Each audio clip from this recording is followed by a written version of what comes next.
what I hope and what will be real are two unrelated things, because one thing you learn from studying, living in a historical context for the last 10 years, is that trying to predict what will last, what will be around, or what its significance would be is idiotic. It's just the stupidest thing in the world.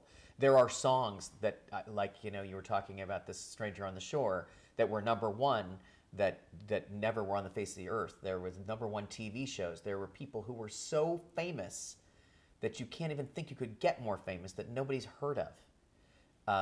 So that's the reality, is that you can't predict.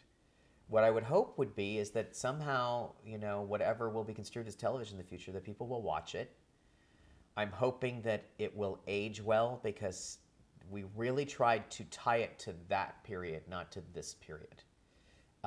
Obviously, I wasn't alive then, and I'm writing about things right now.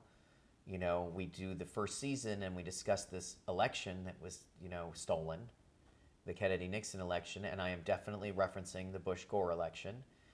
That, goes on and on and on. There was a tremendous period of change while we were, technological change, and therefore psychological change. Issues of community are, the word gets used more than ever, but it's redefined. I'm not even saying good or bad. Just know that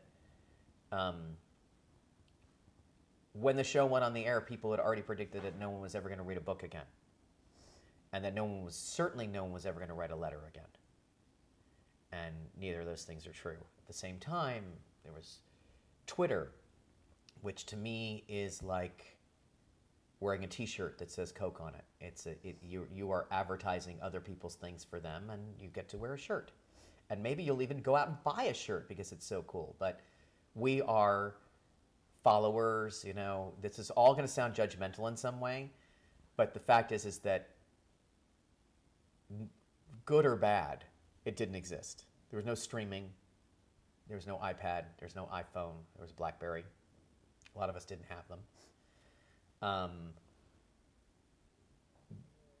There was the TiVo was in very few homes, and whatever that's going to be called, DVR.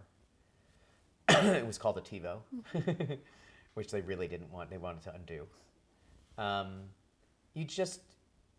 The audience became more fractured. Who knows? Maybe it'll be united again through live stuff. I don't know.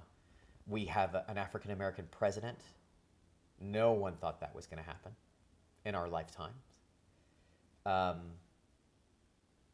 We have a war that, we don't pay attention to, and a professional army.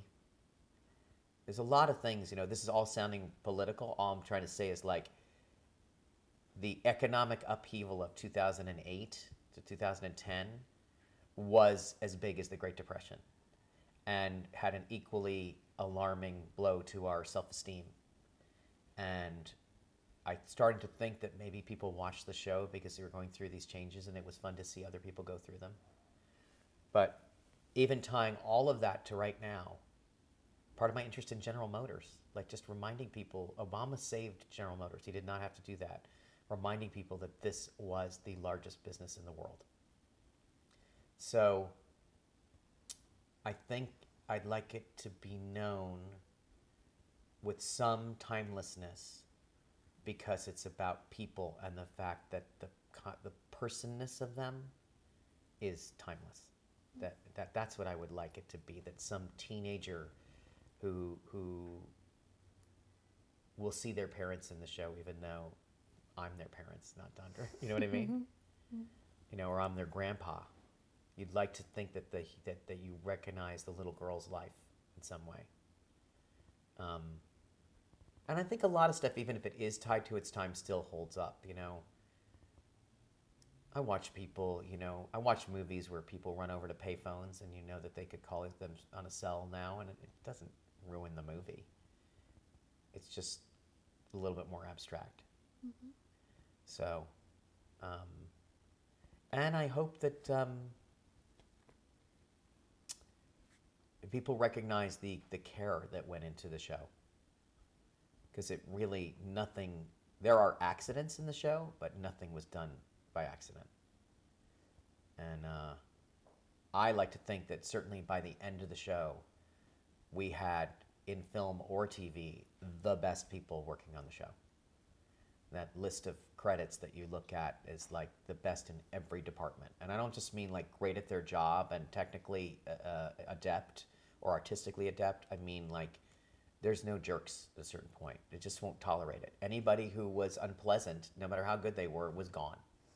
And so it was that was a very positive thing.